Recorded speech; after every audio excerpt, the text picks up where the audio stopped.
Hi, everyone. Good evening. Welcome to the Essential Credentials 2020 interview series. We're on to episode 3 now, and last two were wonderful.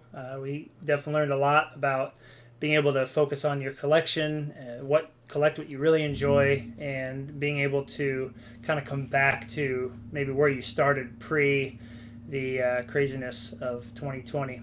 But I wanted to bring on another guest who it really, embodies being patient in the hobby.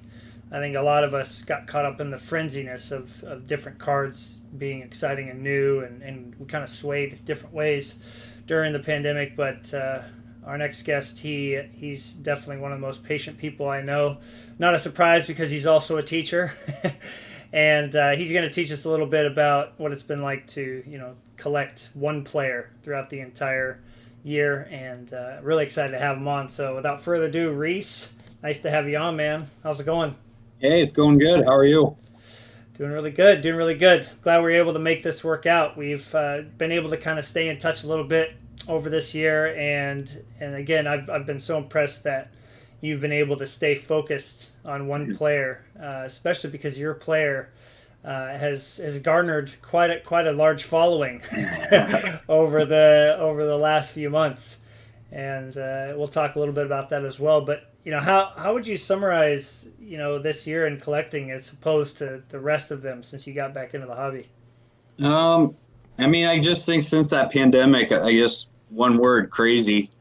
Um, just I think obviously with just people getting that stimulus money, and I think people are starting to finally realize that Barry Bonds is probably worthy of the haul, even with some of his past allegations. I think that's obviously created a huge influx of Bonds cards into the market, and I think it's brought a huge influx of different types of collectors going after Barry Bonds. Griffey and Jeter. Those were two of the probably bigger names of the '90s. Value wise, and now Bonds is right up there. Maybe not quite up to their level on some of the prices, but man, stuff just kind of astronomical now. And like I said, it's just I think there's a lot more competition, but honestly, it can be frustrating, but it also makes the chase a little bit more fun too. Just realizing that you've got to be quick with some of your decisions, even though that might not be the best thing. And I do think it creates this I don't know, thinking that if a card's up there, who's now chasing it versus a year 2 years ago. I could look at some of like on eBay, I could see the bidding history, and I could pinpoint almost who was going after the card just based on Right. their feedback score. And now it's just I can't tell anymore. So That's a good point. And when we had you on last year, a little over a year ago, you were talking about how your networking has really allowed you to kind of put your collection together. At least up to that point, it had. But I imagine when all these new fresh faces come into the market for a player who was kind of maybe brought to light a little bit more after the Griffey documentary and the home run chase documentary about McGuire and Sosa, I think people, you add even one more person to a player market that wants to collect the way we do, which is pick up all the major inserts. Man, that alone makes the market volatile, and then you add in just the massive amount of people that were chasing Bonds. I mean, I saw a few cards. I'm guessing a few come to your mind. I mean, what was your reaction like when that refractor, just a base refractor from '98, went for? Didn't it go for like oh, $200 or $300 or something like that? just those tops chromes from like '97, '98. It's crazy. And I'm very thankful I got them when I did, just because now it's just some of that stuff that you wouldn't think would ever sell for more, 10, 15, $20 is going for tenfold that at this point. And it's just, I don't know. I definitely, I've got mixed feelings on it, just because, I feel like I'm one of the few people where I can truly say, I have no intentions of ever selling. I've already told my wife, my daughter exactly, what cards are the good ones, what, how to easily get right away to the good ones. And, so like I said, I have mixed feelings just because, it is cool to see bonds finally garner the respect of some of the others. But, I being a completionist, I don't want to see the prices be astronomically high because I don't have the intentions of selling. Well, that does make me wonder though, because it's gone through my mind a couple times. Was there ever a point where you even for like a minute thought about possibly moving a few of them? Did it ever go across your mind? I mean, I guess I got to be honest, and I do look for deals for like cards that I already have, and if I can find something that's just dirt cheap, I do pick it up just to kind of use as trade bait or I do have a couple buddies that I sell to because they kind of go after every card too, and but it's different with them because if I find something and I know it's not going to last, I pick it up and say, hey, I got this. Here's what I paid. Just make sure I don't lose any money. Just pay for shipping and reimburse me what I paid because if I don't feel like if I didn't probably snatch it as soon as I did, then it someone else would have. So, but in all honesty, no. If I don't have duplicates of something, I have no intentions of even trading it just because I feel like I would be really bummed out if I could never find another one. I probably 2 years ago, I traded one of my autographs for some of those, a couple of the red home run history cards, which in hindsight it worked out really well for me. But then when I went, because I knew there was another one online, but when I went to go buy it, he said he was all out of them. And, so it took me a while to track down. It was the 2001 Pacific autograph, the Crown. Wow. Yeah. So tough one. It's not one of his higher end autos. And at one time, one guy on Beckett had like 5 of them for sale. And I know a bunch of Bonds guys picked them up from him. And I'm like, well, I can trade this and for some of these other cards. And then it took me about another year to finally find another one. So I was kind of kicking myself in the butt for a while because, I really put a premium on his autograph cards and, basically losing one, but it worked out. Right. Well, I mean, you bring up a good point that I spoke with Ryan about that whole fear of missing out. That's got to be something that got heightened a little bit for you and any other Bonds collectors out there because, you add all these new fresh faces to Bonds' market and people get into a frenzy over these cards. And, Barry's had 2 massive cards go up. I think 3 in the last few months. And, that definitely kind of really changes the market for a player when these cards that you've never seen before show up, let alone some of the inserts that you're still chasing, some of those triple threads, triple relics, and those what's that other set, Sterling, that you're after. So I mean, do you feel like you've been able to kind of stay away from like getting into the frenzy of collecting Bonds and still kind of stick to your guns as far as how you were doing things before spring break of 2020? Yes. Even I know there's going to be cards that pop up once every 5 years, but I still feel like if a guy's asking an outrageous amount and just trying to really get rich right now off just the high demand of Bonds cards, I still lay off.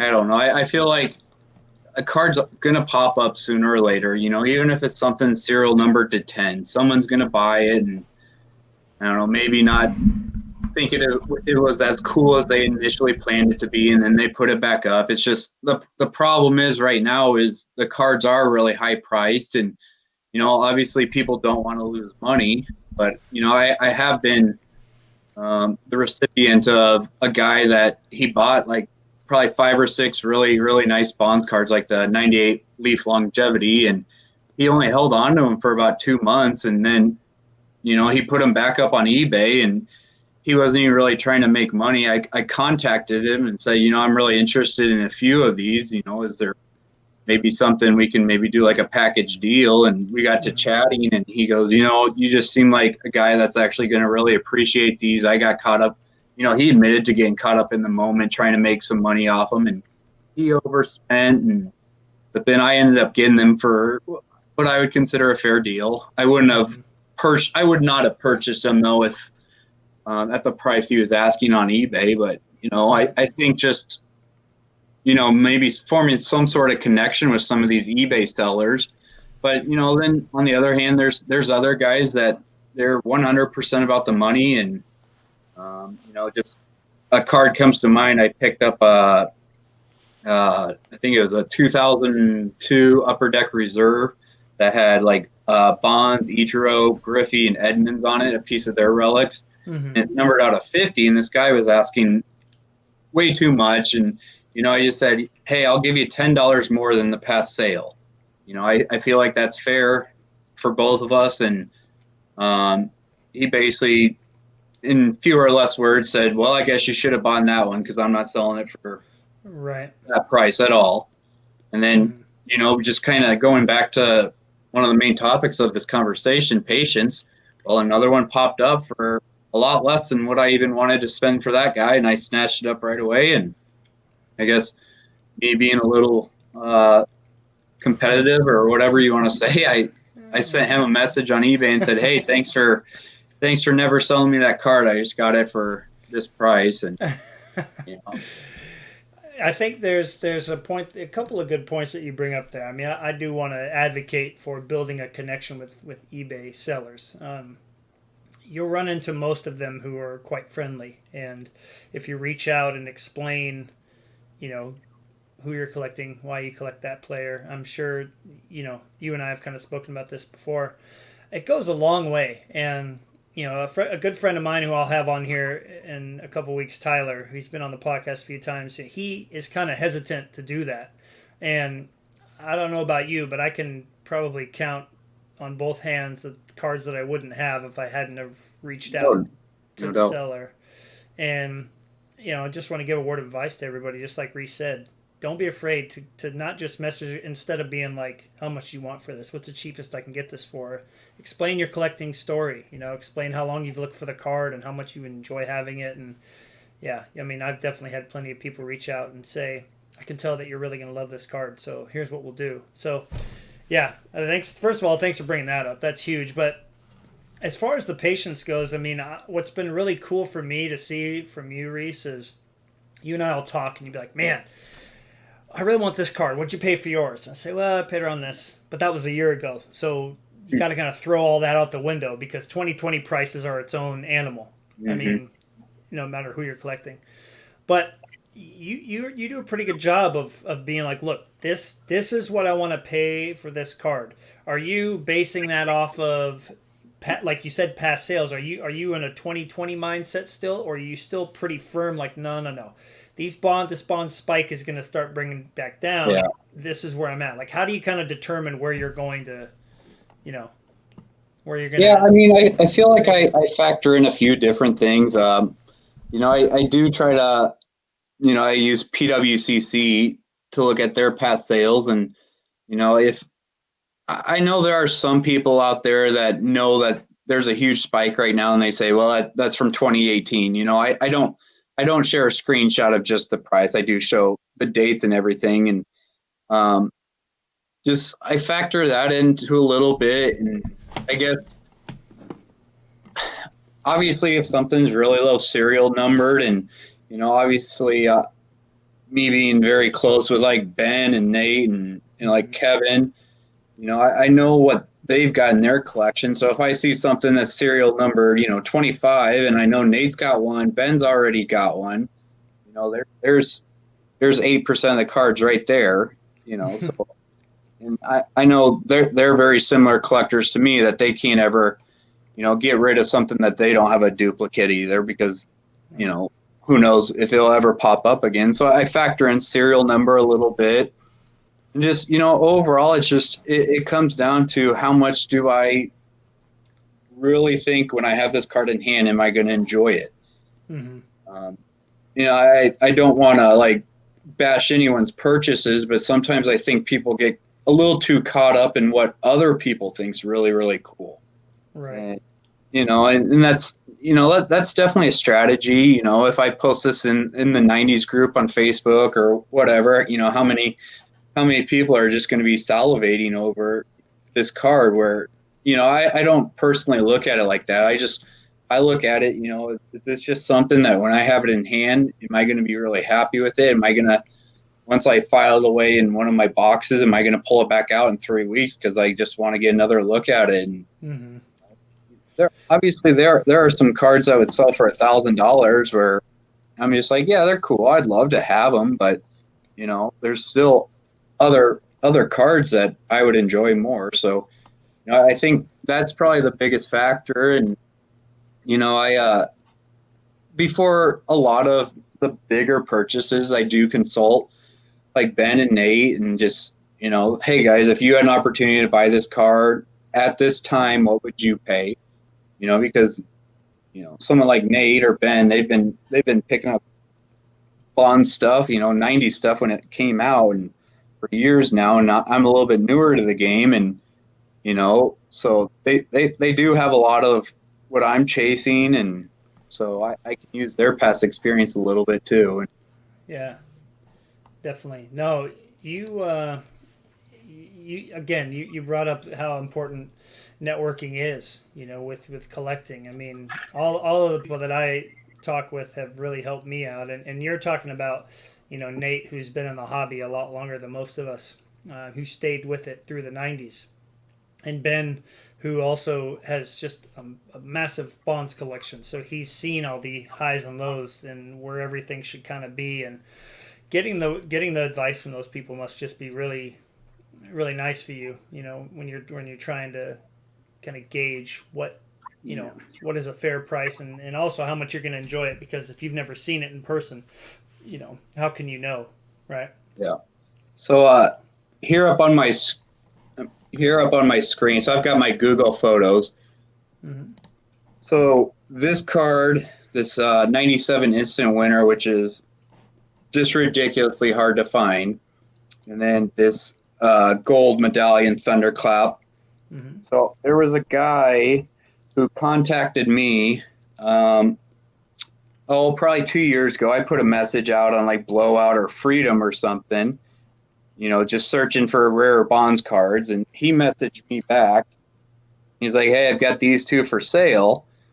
And at the time he was asking quite a bit of money for them, and I knew he was just the type of guy where he's not going to put it up on eBay. I did a little bit of research on him. He just seemed like a guy that strictly wanted to sell, through PayPal and not on eBay, any site. So, I always kind of stayed in contact with him, and, I never really said, all right, can you go this price on him now? It's just, hey, have you been able to round up any newer Bonds cards, anything you're looking to move? And then, I just kind of played the waiting game because I knew he wasn't in a rush to move them. And I finally got him to the point where, he's like, hey, I think I'm ready to get rid of these cards. Let's go with this price. And, waiting out just because they're both of them are really awesome cards. I really enjoy having them, but they weren't like something that it was life or death for me. And, right. Honestly, I probably got them for, right around probably half of what he initially wanted them for. And, I think with them being so rare, sometimes that actually can be used to your advantage because you're not getting those past, comps that are up on eBay or whatever. So you're not truly knowing how much a card could go for, because I definitely got him a lot cheaper than what, if he would have put him on eBay, he would have gotten quite a bit more for him. Right. No, for sure. I really like that you're bringing up, the fact that, this is stuff like this is awesome. That's what it's all about. I know I've got a question from the chat for you too. I'll ask you here in just a minute, but before I get to that question, I want to stick to what you talked about, playing the waiting game. I mean, is this kind of an exercised muscle in your brain that you've learned to be a lot better at, or have you always had this approach to collecting where, I really want that card, but I'll wait until I get it for the price that I like. How have you been able to get to that mentality? Because I know there's a few people that are watching right now, including Tyler, and we've got Eric in here, and Brett, and I don't know who Predator 24 is. Who is that? Oh, that's Kevin. I can't Oh, ever say his last name. I don't know if it's Kevin Moss or Mace. I never say it okay. correctly. Kevin. Yeah, he posts a lot Yeah, of really cool cards too. And then, of yeah. course, Ryan is in here as well. And I know a lot of us, man, when we see like a card that we've been wanting for a while pop up, it's really, really hard to, train yourself to be like, you know what? I'm not. I know this. I really want this, but that price is just not something I'm comfortable with. Again, has that always been your approach to collecting, or have you had to learn to take that approach? I, all right. Kevin corrected me. Maze. All right, got it, Okay. bud. Uh, yeah, I think when I first kind of got really hot again going after cards, I feel like I used Beckett way too much to direct me. And I always had a philosophy, I'm never going to spend more than 60% of high book value.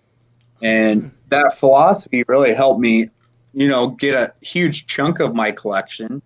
But, right now, Beckett is meaningless. You can't look up a price. They've got some stuff way, way undervalued. So, it's just something where if I see it on eBay and it's buy it now or best offer, buy it now, I put it on watch. And, just even doing that, I get people. Today I had a guy send me an offer for 50% off on a card. Unfortunately, it was still about $40 too high. So I still have it on watch, and he's not going to sell it at the price he's asking. He's got it for $200, and most of these cards sell around 60 to 70 tops. It's just no. If I know a card's way overpriced and no one's going to buy it, I've got no issues waiting. I mean, obviously, I feel like most people are going to be like that too. I definitely wear out the best offer feature on eBay. I've got probably 5 cards on my watch list where I can't offer anymore because I've sent so many offers on them. But I don't know. I message sellers again and still just say, hey, if you're looking to move this, here's what I can give you for it. And, I think also I'm pretty good at being proactive on checking some of the non-eBay sites as well.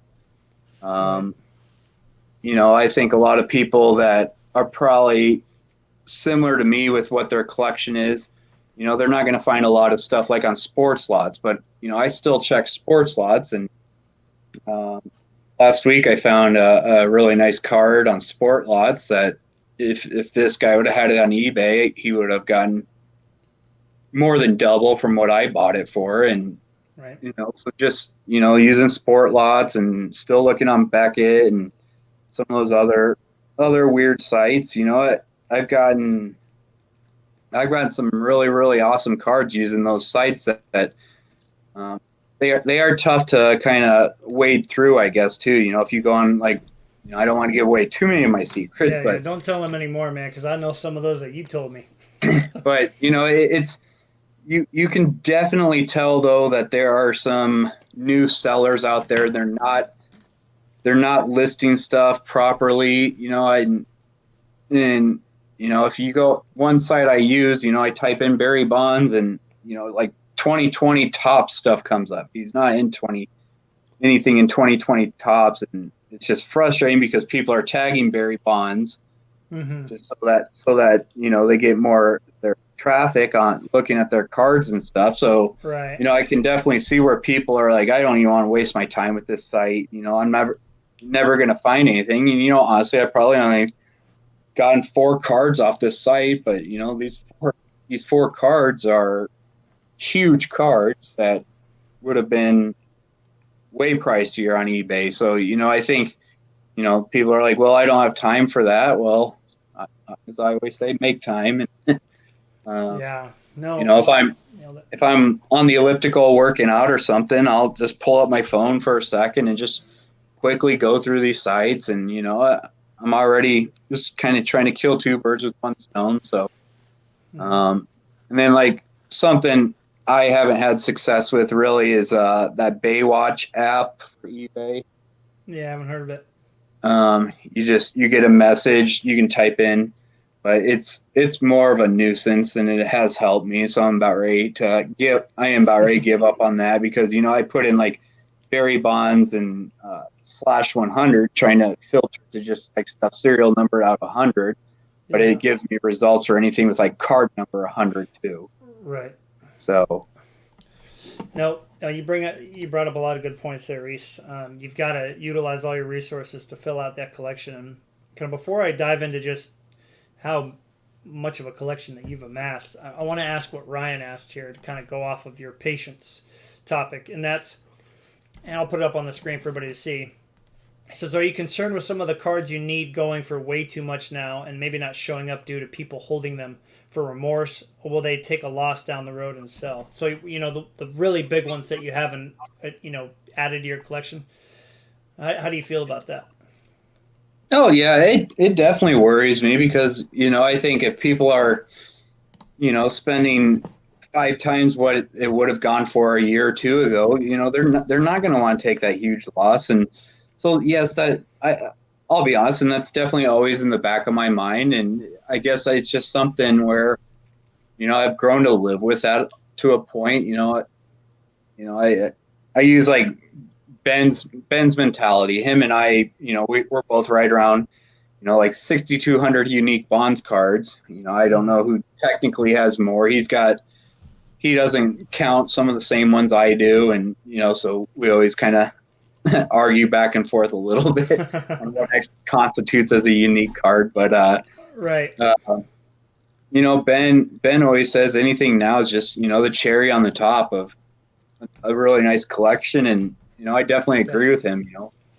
I still have like on Trading Card Database, I've got my want list, so I basically have filtered out anything that's not a 1 of 1 of bonds, and there's still 2,000 cards left out there to chase. A lot of them are kind of some like the top Sterling set. If I took out all that top Sterling stuff, there'd probably be like 500 cards left for me to go after.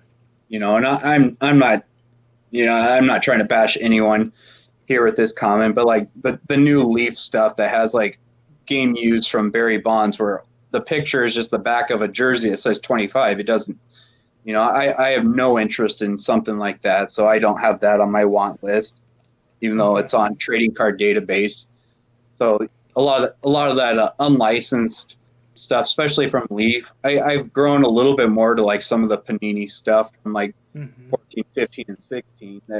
That stuff kind of grew on me. But like the Leaf stuff that they're producing that has bonds, like I have absolutely no interest in that, and I don't feel like I'll ever have an interest in it. So. Yeah, that's that unlicensed stuff is tricky. Ryan and I talked about how awesome Panini Select was this year, and I think it's starting to grow on people, especially for you. I mean, it's one of the most important questions I want to ask. You're one of the few people through 2020 who, and like even Ben, he's got side collections of A-Rod, Jeter, Griffey.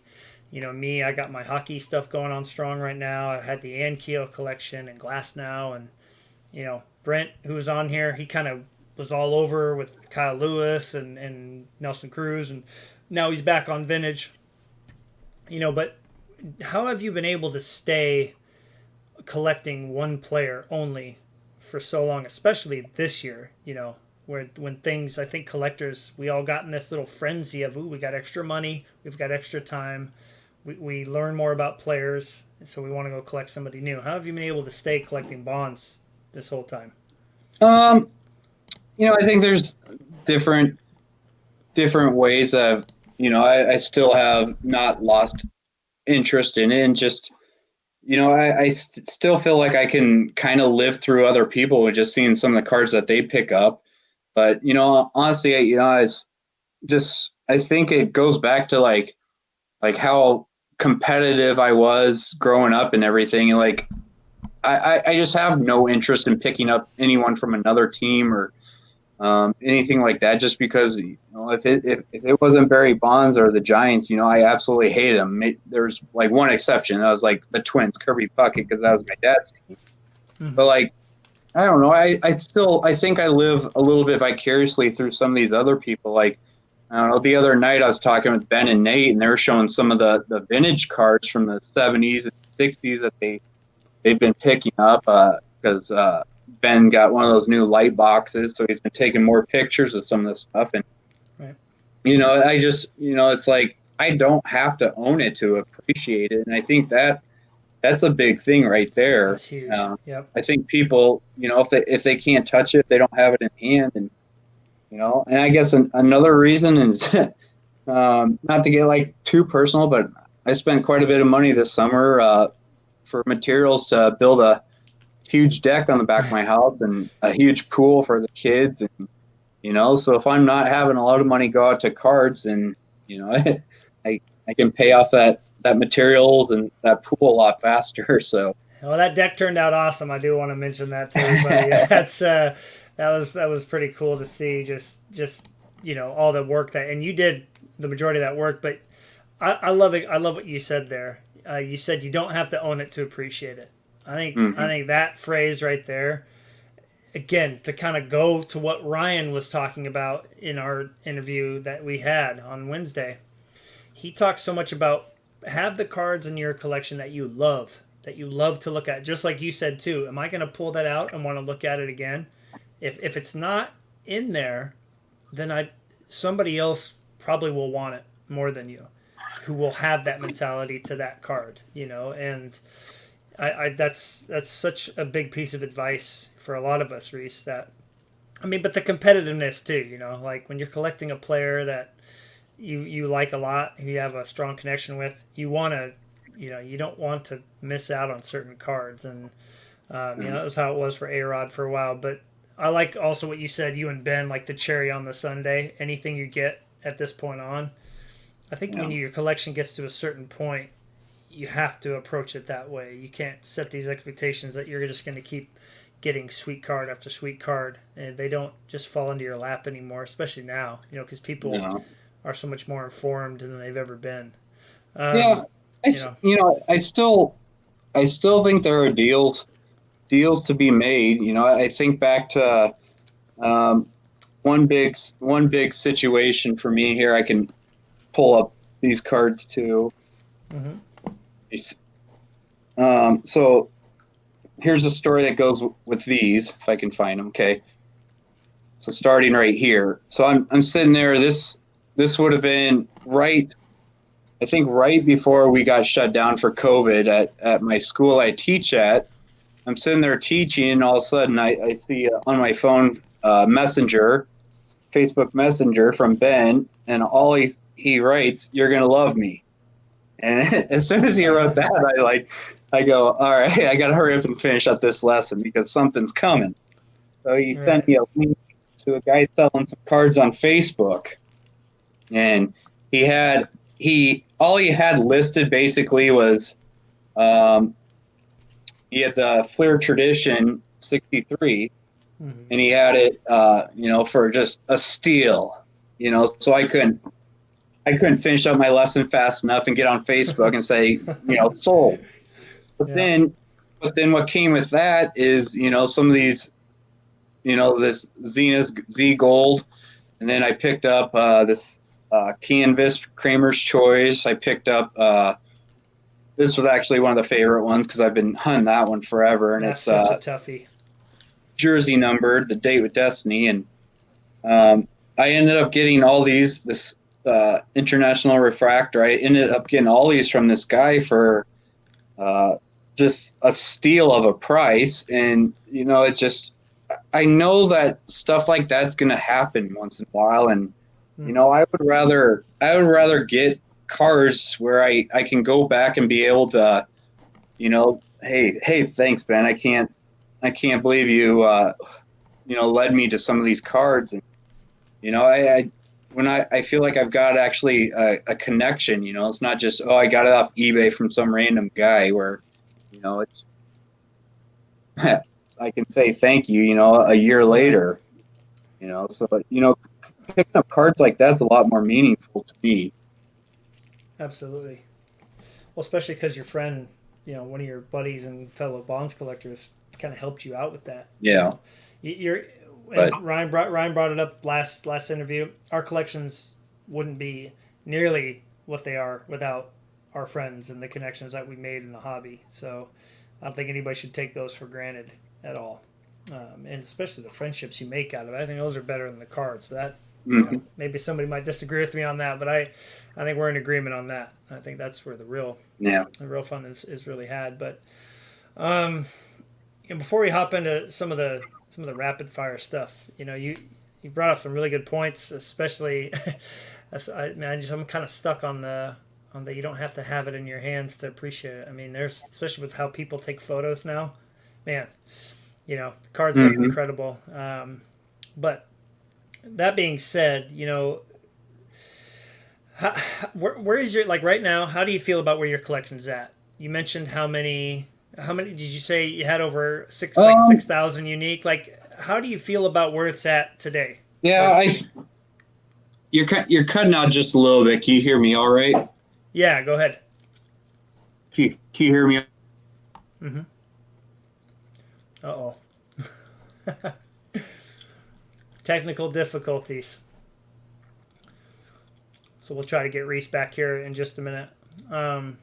While we're waiting for Rhys to come back, I've got a few people in the chat here, so maybe I can have a minute kind of bouncing some questions off you.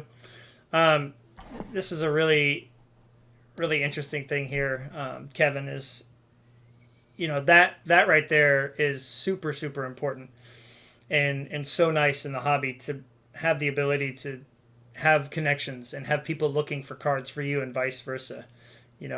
I have just as much fun helping some of my good friends pick up cards and whatnot. There we go. You're back. Can you hear me okay?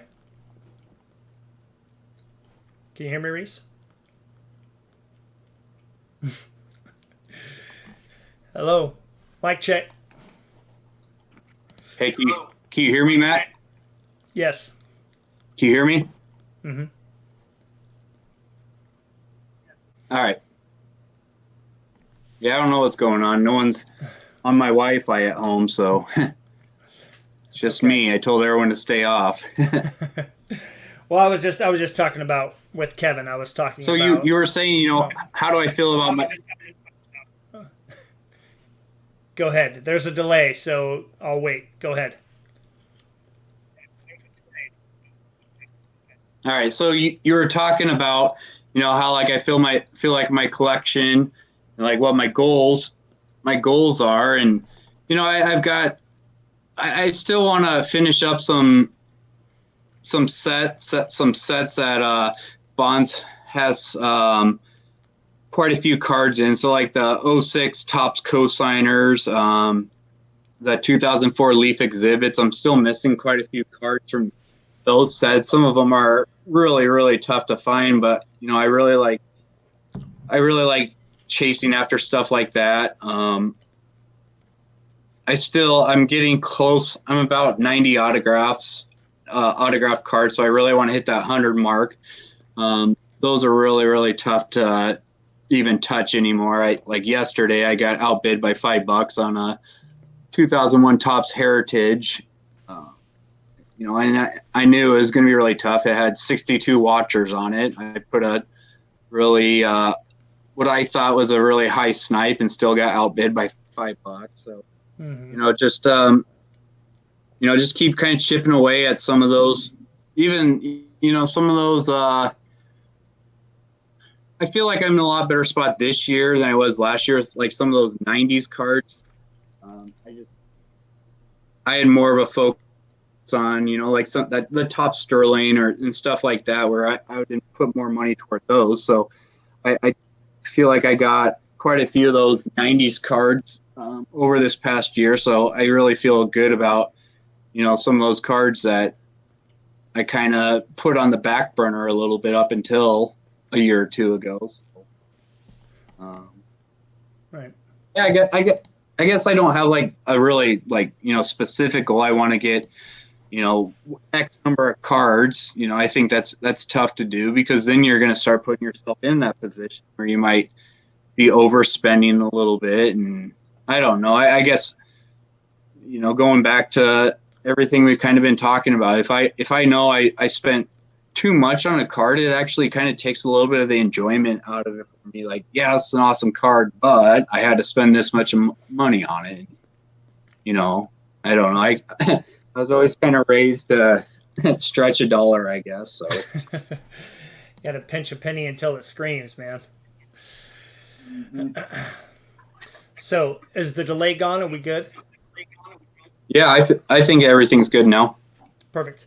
Well, good. Well, you've given us some really good things to think about, Rhys, and I think that's been the main goal of this series so far. And awesome to share some of that insight with us. Let's jump into our rapid fire to kind of wrap the interview up. I know you got your pictures in front of you there. Let's start with the top three. This is going to be tough for you because I've seen all the cards. All right, it's kind of delayed again. Okay. Let's go top three pickups this year. Man. Can you hear me okay?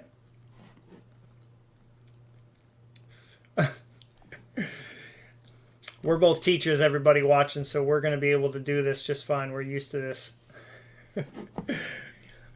All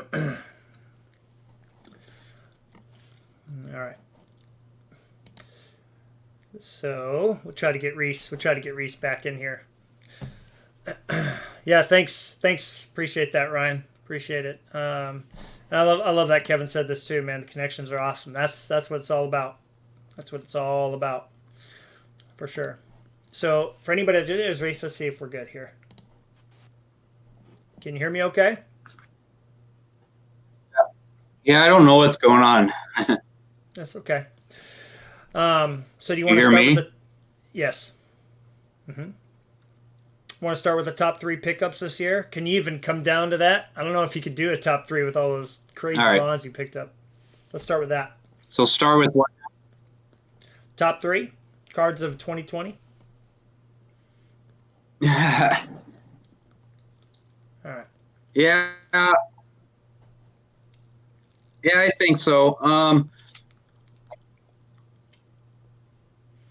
Yep. So these are all from 2020. So can you hear me all right? Yep. Yes, I can.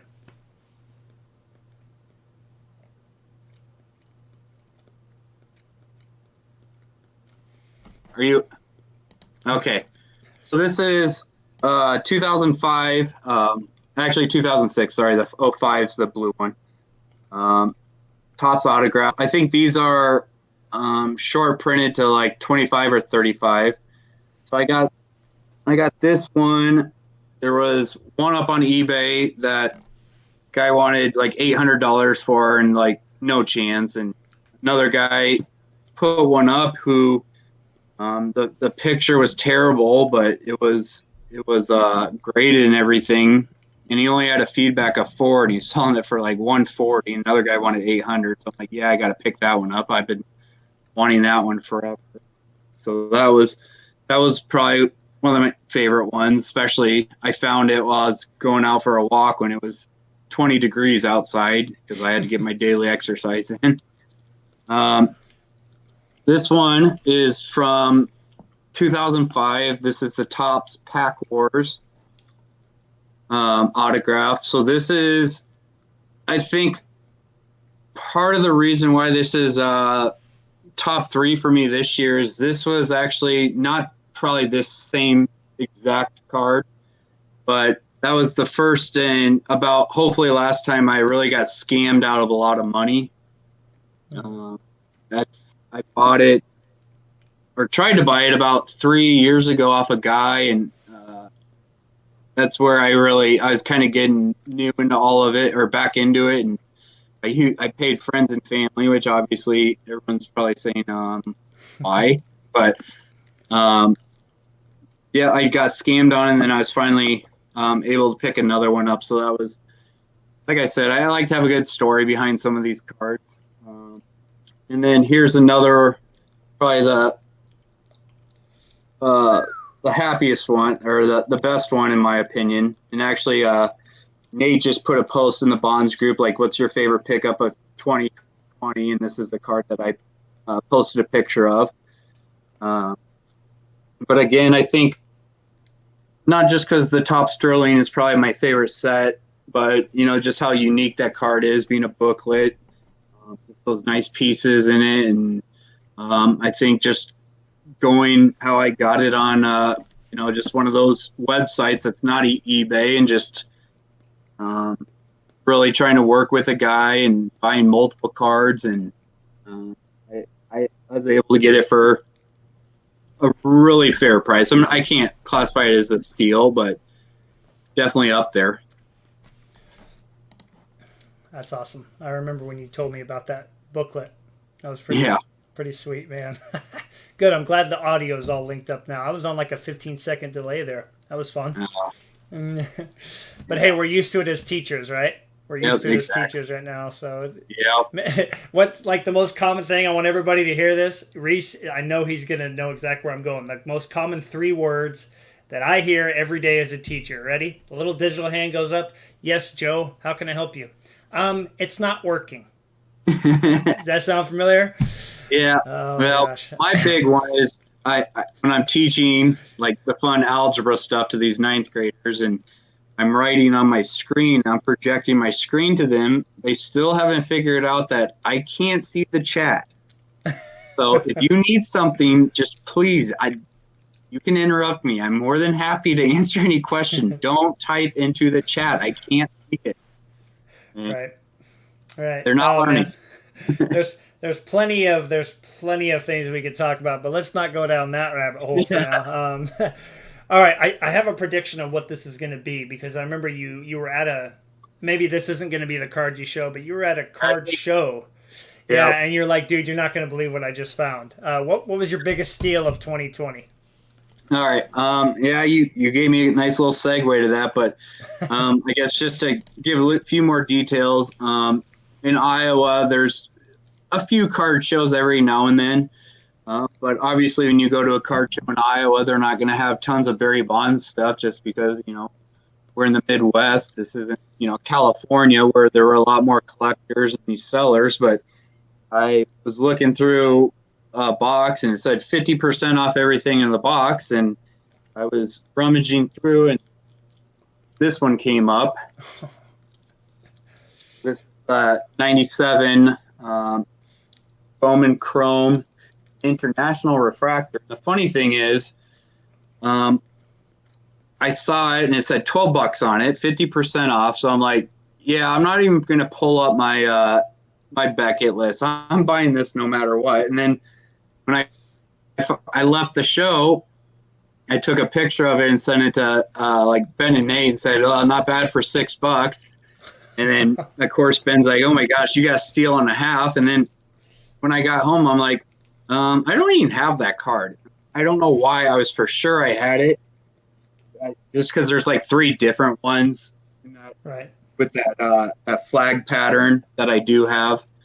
But for $6, and then of course I had to go look up past sales, and I think the last one sold for like $110 on eBay, and wow. they're tough to find. So for $6, I was pretty ecstatic about that one.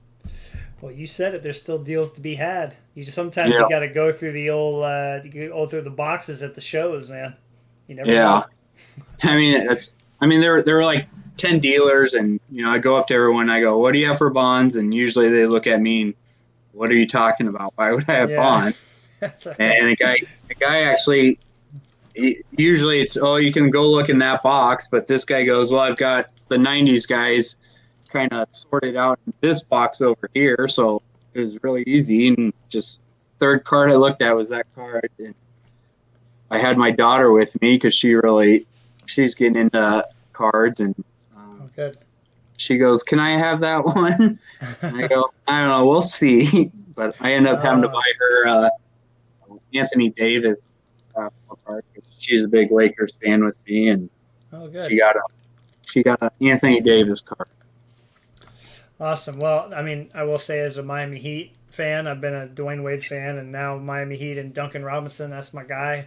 I really wish he would have dropped about 20 more threes on you guys. But Yeah. that being said, no, that's awesome. I'm glad that you brought her up because I wasn't sure how much she was involved in collecting, but she's starting to kind of have the what is it? Have the fever. I want to say card fever. Yeah. Uh, and I want to try to raise her to start being independent. So I gave her the money and said, "Here, you got to go talk to the guy and you try to negotiate a deal." And she's 8, so I didn't expect much. She walked back with the Anthony Davis card and a LeBron James card from the $5 bill I gave her. That's all. Good for her. I kind of made me chuckle that she was able to get a little bit more than what I thought she could. That's funny. Well, you have to start bringing her to more shows, man. She might be a good luck. Try and bring her to the National. Who knows what you'll uncover, huh? I don't know if I can bring her to that. Yeah, no, that's a bit much. That's definitely a bit much. That's a grind. Yeah, it took a lot out of us, man. But there are memories that I'll never forget, and I can't wait to go to the next one. Hopefully, this next summer. Yeah, that'll be fun. Well, is there a card that you would say, like one that kind of got away, one that you would call the biggest disappointment of this year?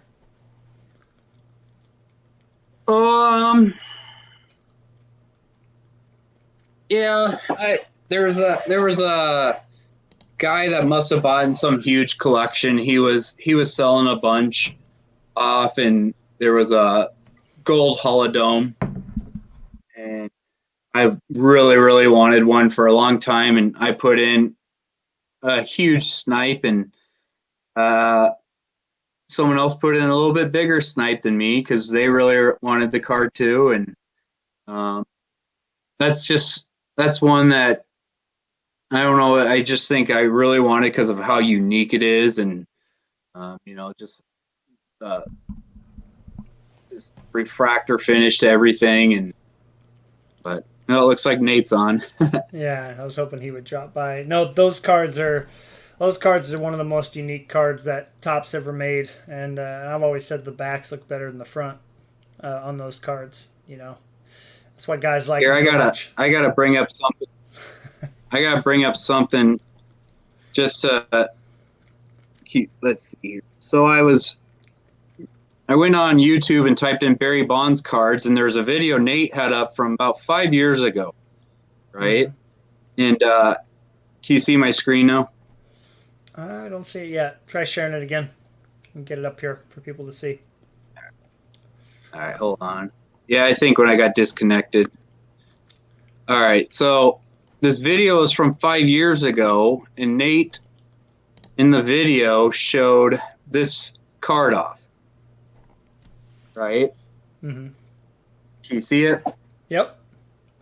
The Power Alley Diecut, and it was from 5 years ago, but he posted in the Bonds group, just picked this card up at an LCS, and this was, 4 or 5 months ago. So right away I messaged Nate and go, hey, you got doubles of that Power Alley Diecuts, and he goes, let me look, and he said, oh my gosh, I do, and I go, what will it take for me to buy that? That was the card really high up on my list, and he goes, it's not for sale. I'm like, oh man. And about 4 days later, I went to check my mailbox, and he sent it to me.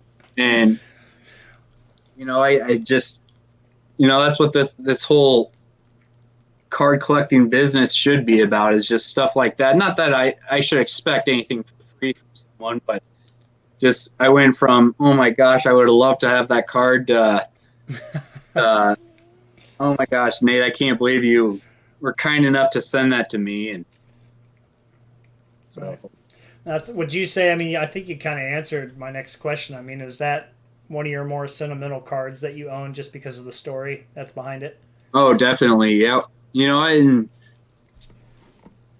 Like I said, that's why it is easy for me to not spend $500 on a card on eBay. Like, okay, it's a card, but I got this card from someone else, and I can go through my Google Photos. I was doing that earlier today, and just some of the stories I have from picking up some of these cards, like that's what I'm going to remember. I'm not going to remember how much I spend. I don't write it down or anything. And, like here's another one. I picked this one up and on one of those off websites, and it was a lady. It was a lady selling some cards that, she had no clue. And, honestly, I said, I need to give you a little bit more money Right.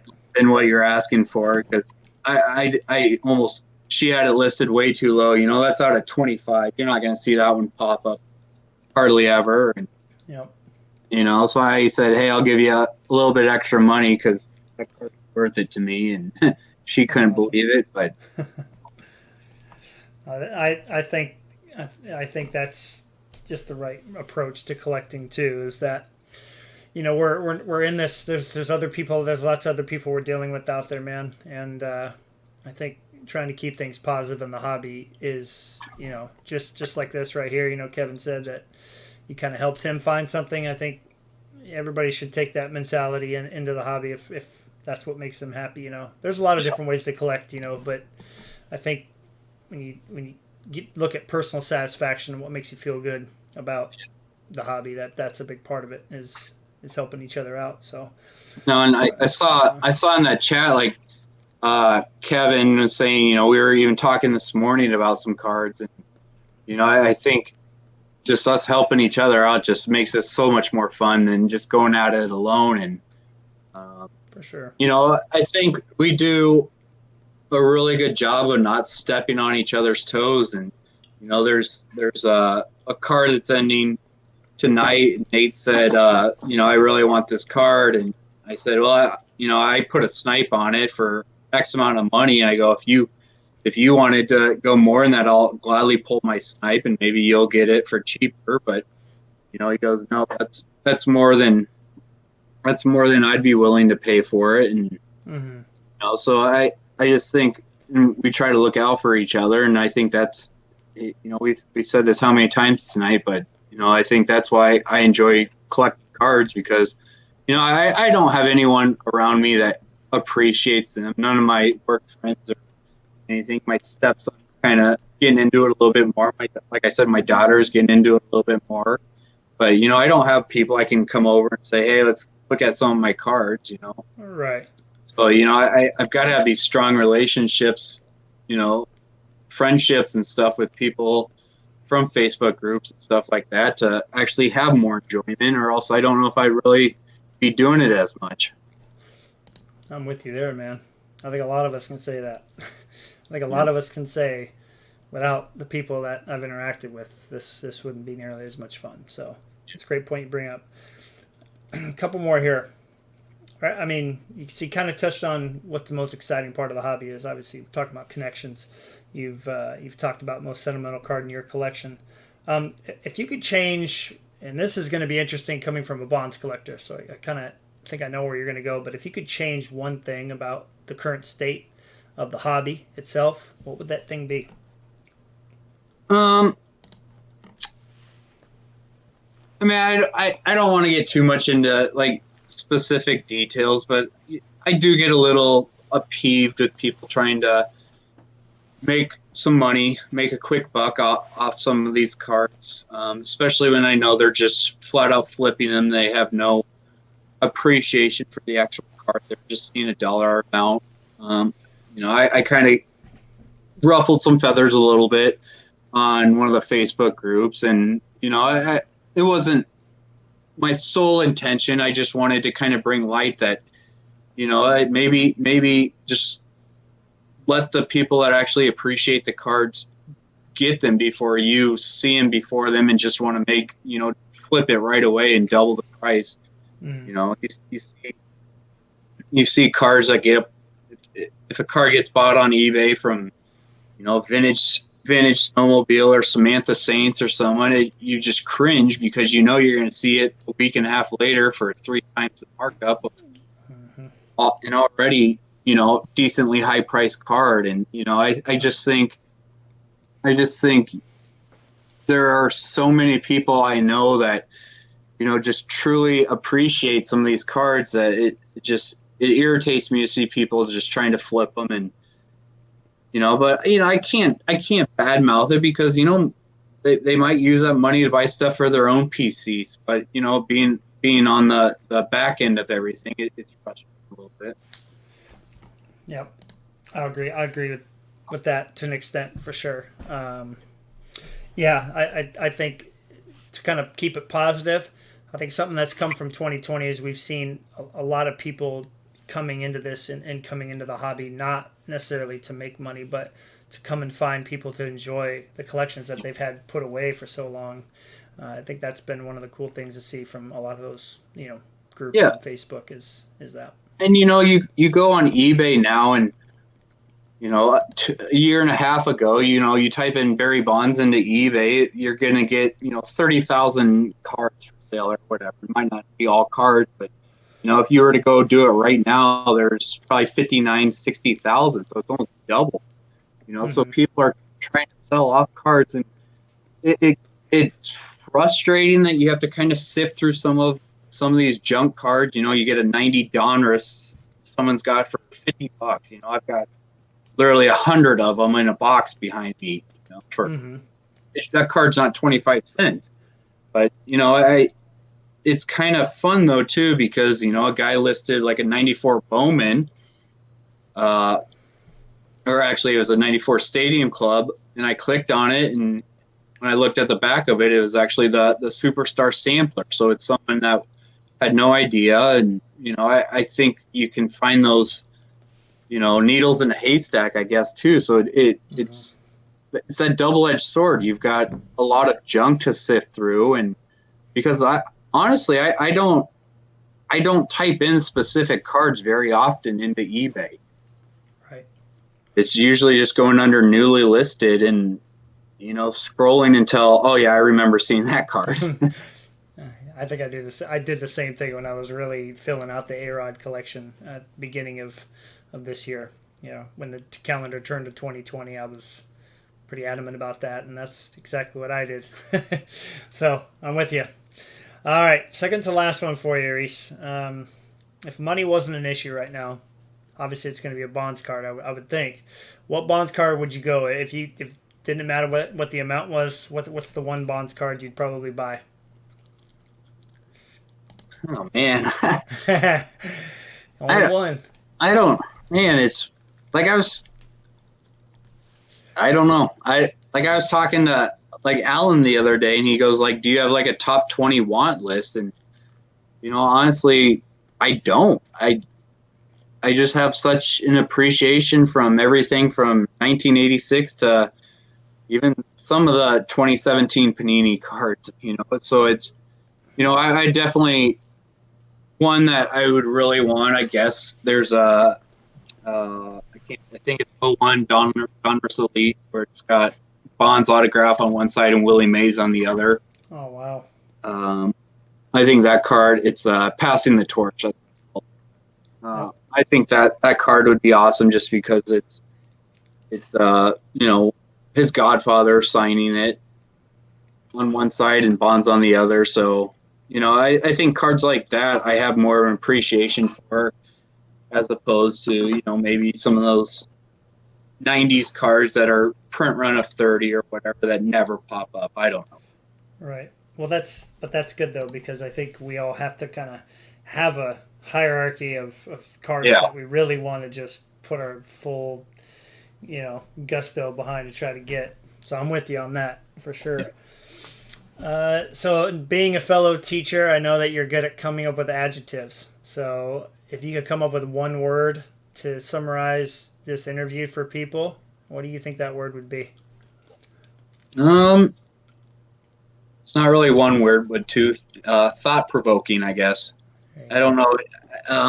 I guess what I mean by that is, you kind of, we talked a little bit about some of the questions you may ask, and you asked, is there, if there might be something you really want to expand upon, but, I don't like to script anything myself. I like everything to be free flowing, but, as soon as you started asking a question, I really had to put some thought into it. And, I know, you record these, and I try to reflect upon some of your past interviews, some of your past podcasts. You know, what did I really enjoy? But I also knew that, you know, I'm my own person, and my collecting style is quite a bit different than anyone's because I am so pinpointed on only one player. You know, I wanted to be able to answer some of these questions to, you know, get people to understand why it's still fun to only collect one player. Yeah. No, and that's what I wanted to say in closing is I think that you know, you can still focus on one player and get some enjoyment out of it. And I think that your interview is going to give people the chance to take a step back and think, have I overpaid for a card that when I pull it out of my collection, I'm like, ugh. And it's funny because I did that. My very first card I purchased at the National was too much. I paid 20 for it, and then I found it in a box for $5 the next day, and it left such a sour taste in my mouth that I sold it. I think I sold it at the end of last year. I was like, I do not want to ever see this card again. And so I like that you really brought that up because it's we all have like a price that we're willing to pay, and there's only a couple cards I think that we would say, okay, I'm gonna breach that barrier. I need to do anything I can to get this card, and you've done such a good job of just like, no, I'll wait it out. I'm gonna wait it out. Yeah. I'm gonna let the storm pass. And but yeah, I mean, who knows? Maybe Bonds makes it to the Hall of Fame. That would be something else for you, huh? That would be pretty exciting as far as a. I'm actually a lot more optimistic going into this year Yeah. than I am kind of some of those other years. Just, you know, not to get too much into it, but I think the ballot's pretty weak, and I think people are finally starting to realize, like, you know, why are we giving Bonds so much crap when we've let maybe this guy or this guy in that might have used performance-enhancing drugs too, and Right. are we holding Bonds back when he was clearly one of the best players of all time? No, he's arguably one of the best hitters that's ever played in the game. I mean, the way that he was pitched. I mean, we've talked about that. You know, we had last time you were on the show, we were talking about Bonds in relation to A Long Gone Summer, that documentary about Sosa McGuire. So, yeah, no, I'm excited. You know, I'm excited for you and Nate and Ben and all the Bonds collectors out there, and obviously, you know, Eric as well. He's a big McGuire collector. If somebody like Bonds gets in, and for me, A-Rod, I mean, that opens the door for, you know, a lot of these guys who were fantastic, phenomenal players before they ever took any of that stuff. And so we'll see. You know, that's my dad's favorite saying. I give him a hard time all the time, and I heard you say it. Parents are great at it, saying "we'll see," but it's true, man. We'll see. It's hopefully it happens, and that would just be a joy because I'd love to see so many of those fantastic '90s players, you know, get their time in the sun and the hall, and yeah, that'll be great. But you know, thanks again, Rhys, for coming on here and sharing. You know, giving us some insight on, you know, the patience that it takes to put together the collection that you have, and also be able to afford building a pool and a deck and still keep collecting. But I think it's been really fun to chat with you. I'm really excited you were able to have the time to come on here and talk about your 2020 collecting experience. So thanks again. Yeah, I appreciate you having me on. Like I said already, I enjoy all your other podcasts, so it's, you know, it's definitely be fun to be part of it. So I appreciate the opportunity. Awesome. Thanks. Really appreciate that. Well, just kind of give everybody an outlook on the next few episodes before we go. And if my friend's watching, well, he's going to be surprised by this schedule change. But I've got a buddy named Bob Lewis who's big into collecting like a wide. So I wanted to go to him after you because he collects everything.